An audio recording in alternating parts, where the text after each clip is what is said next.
It's hard work maintaining it. Anyway, should there be a 4-day working week? Many of us work 8 hours a day or more, with some business leaders like Elon Musk claiming to clock up to 120 hours a week. But plenty of studies from around the world suggest that spending more time at work makes us unhappier and less productive. So, could a shorter working week be the key to making us all happier?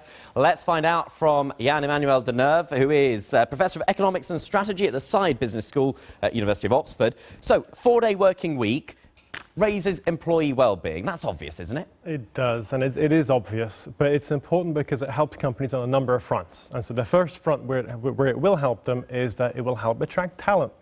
And then second front is, and most importantly, it helps people and employees be more engaged and productive at work, and we know just how low engagement and how low job satisfaction at the moment is. And finally, an important point that a lot of the studies tend to underestimate is it helps people stay on the job. So it helps them retain employees in the longer run, and that has massive bottom line implications for companies in the longer run. That said, some businesses, especially small businesses, would say we'd love to pay people for 5 days and only have them having to work 4, but we just can't afford it. That is the big question, of course, from a business case or an economics perspective. However, we do have evidence at this point that raising employee well-being, a 1 standard deviation change in well-being, can raise productivity between 8 and 12%. We find this both in lab and field experiments. And so there's some reason to believe that working a day less could be compensated to some extent by unlocking productivity gains through higher employee well-being. Do you have an example that proves that that's worked?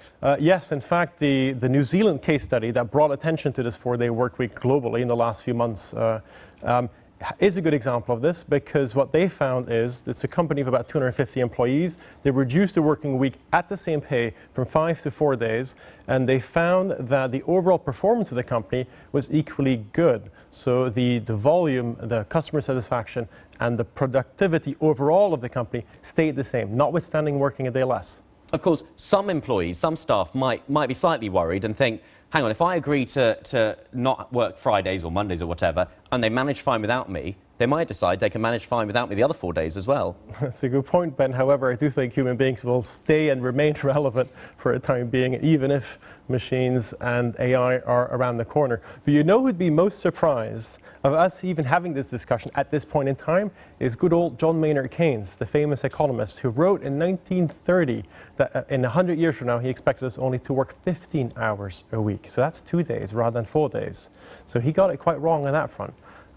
But he would be surprised to hear us talk about this now, like this today. Wondering why we're working so hard, so many hours, so many days. And the other thing, I suppose, some businesses already give people a work from home day. I'm not saying that you're slacking if you have one of those, but isn't that a similar thing? It is. You see more and more of these flexi-time type approaches that companies are implementing, and I think that caters to and shows the latent demand and the issues around work-life balance that we're currently struggling with. And so that's good, and perhaps a step towards a 4-day working week. Okay, Jan, thanks very much. Good to talk to you. It's good to have had you with us. Thanks for watching. That's it for Talking Business. We'll see you again soon. Bye-bye.